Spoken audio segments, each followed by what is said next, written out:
Hi guys, in today's video I thought I would go over my gaming bucket list for 2016, going through my collection and looking through, seeing what older games I have yet to finish, games I've always intended to play, and haven't had a chance that I really want to tackle this year and get done, and some old favorites that I haven't touched in many years I'd like to go back and play over the course of the year. And of course there might be some occasional pickups throughout the year that might supplant something on this list, and it could change, but overall these are the ones I really want to focus on depending on time that I really would like to finish before the end of this year. And for starters, if you watched my last pickups video, you saw that I picked up an original Xbox, and that's something where after high school and the move from Pennsylvania to Florida and back to Pennsylvania and selling stuff to try and get money for college and that kind of thing, it's one of those things that went away, and I haven't had an original Xbox in the collection for many years, and I've had a collection of over 30 original Xbox games, still building a few classics in that collection, and finally now I can go back and play some of the ones I've never played before or revisit old games I haven't played since high school. And actually already knocked a game off of my bucket list for the year already. Advent Rising was the first game I went and played through, and I'm not going to talk a whole lot about it because this is one of the ones on this list I actually want to do a review, just because it's a game that gets a lot of negative press, which is only semi-deserved, if you've even heard of it. A lot of people have never even heard of or played this game, so it's a game I wanted to actually do an in-depth discussion about. And I've also been given a little bit of a chance to start replaying a lot of my old Dead or Alive games on the original Xbox. That was one of the favorite things about that system for me. I've been playing through, I already beat most of the story mode, the arcade mode for Dead or Alive 3. I've been playing a lot of that. I'm going to play some Dead or Alive Beach Volleyball, and I'll focus mostly on those two. I'll probably just play a little bit of Dead or Alive 1 and 2 Ultimate, since I now actually have the Saturn version of 1 and the Dreamcast and PS2 versions of 2. Probably won't spend a lot of time with these, but I'm just happy to be able to play those particular versions of the games once again after many years. Also on the original Xbox, I would like to go back and replay Half-Life 2. I haven't played it in such a long time that I'd like to put this in again, just because I very recently played through and beat Half-Life for, I don't know, third or fourth time on the original, on the PS2. So I'm glad to play that, and I have never had a chance to play the whole way through Panzer Dragoon Orta, and as being a more recent adapter of the Sega Saturn, someone who's really getting into that system and really enjoying the Panzer Dragoon series, I can't wait to finally be able to play through the last game in the series, Orta, and it looks fantastic so far. I played a demo and a little bit more gameplay way back when this first came out, 2002, 2003? So yeah, it's been a very long time, very excited for that one. And my favorite Western developed game of all time, Morrowind on the original Xbox. This and the Game of the Year edition I have also on the original Xbox. Very excited to get into this. This is one I'm going to have to wait though, because as my wife will tell you, when it comes to something like this, I need to wait until I don't have a whole lot on my plate. Videos are done, I'm more than caught up with writing and work and everything like that, because this will eat up all of my time. So this is one's going to be sitting there for a while, till probably at least the summer, if not the fall, but it's on the list for this year. It's been a very long time since I touched that. And two that I'm actually getting close to completing, I started playing quite a while ago, Fantasy Life. I've been playing on and off since Black Friday when I picked it up.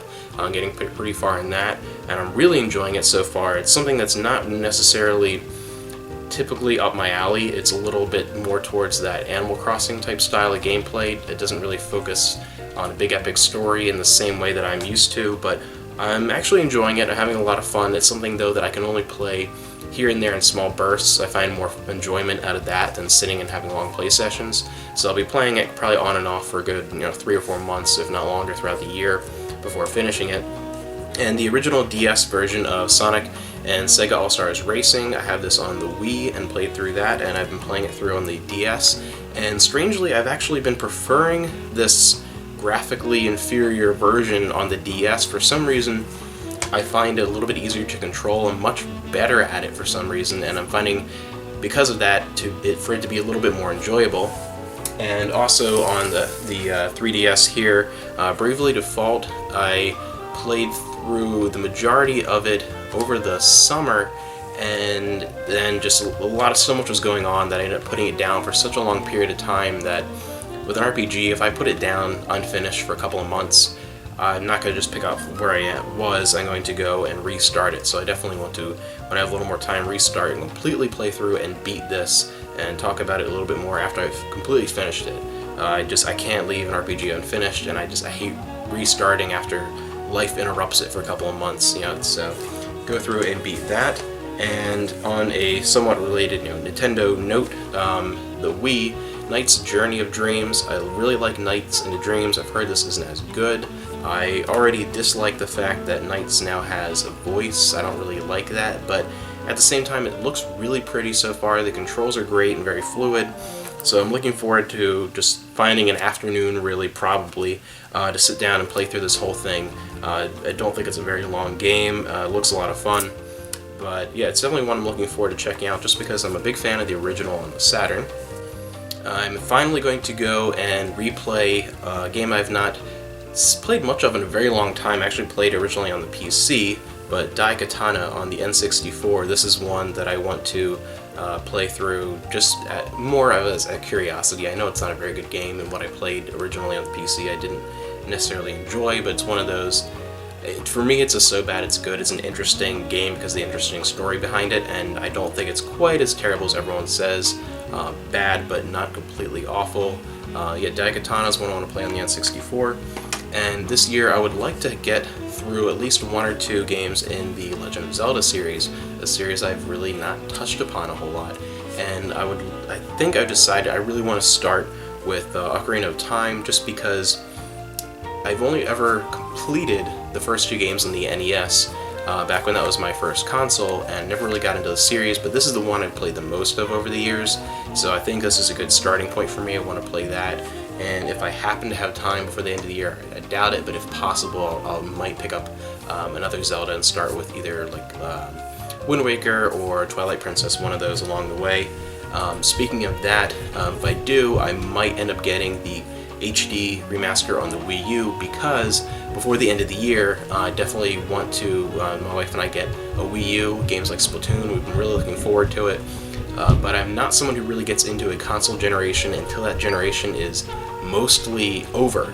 That way, prices are lower, and I really like to, the main reason is not just pricing, but I want to see what a generation has available. Really, I'm really picky with games that I buy. I'm very selective. I have a whole list of games that I want, and I'm really selective with what I put into the collection. I only want things that I want to keep and play multiple times and keep for many, many years.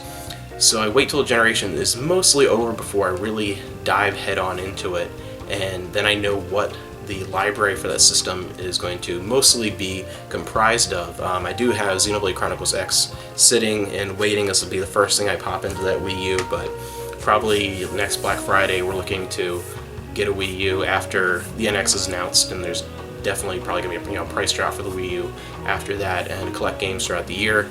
So that is going to be the thing that absorbs most of Christmas and beginning of 2017 probably. But yeah, so Wii U. On the Sega side of things, I would really like to, on the Saturn, play through. I'm still not 100% confident enough that my Japanese is quite good enough to get through something like a visual novel without some sort of translation guide or some sort of help, but I'm at least going to make an attempt and use it as a learning experience. And I feel like really putting yourself in those uncomfortable situations where you're dealing in your second or third language with something that's beyond your reading level can be helpful. And I definitely would think my first one, this would be a good choice, is Machi, because it's considered to be one of the best, if not the best, of that type of game ever made. And I think, why not make that my first choice, even if I'm not 100% comfortable and I don't think I'll be able to understand anywhere near all of it. There's a little bit too much kanji in what I've played. I think I'll understand enough to make my way through it and use it as a learning experience. So I'd really like to do that on the Saturn. And I haven't decided yet. I do want to play one RPG on the system at least this year. I haven't decided between Tengai Machio 4 The Apocalypse and Shining Force 3 Episode 1.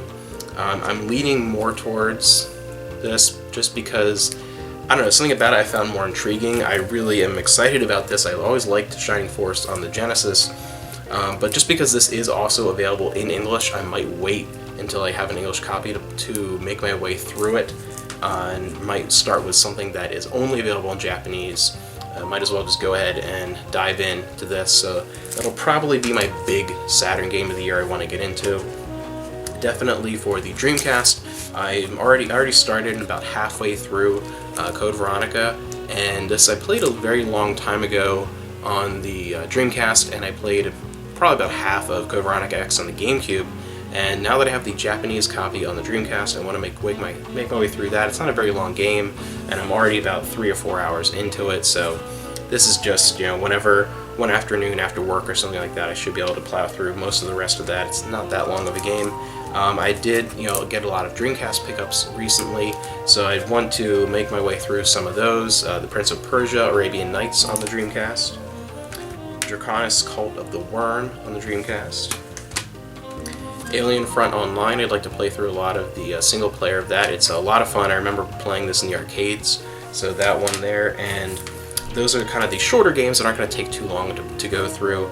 A longer one, I'd like to really sit down and replay Omicron, the Nomad Soul. I haven't sat down and played through the whole thing in many years, so I'd like to go do that. And I'm in the midst of playing now Skies of Arcadia, which is fabulous so far. I am very excited. This is definitely one of my favorites on the system now. It's a great experience, and I'm getting into that, so it's already kind of started. And that's about it. The only other thing I want to make sure I do before the end of the year, there are a bunch of series retrospectives and memory type videos I'd like to do towards the end of the year rather than just straight reviews, which I typically do.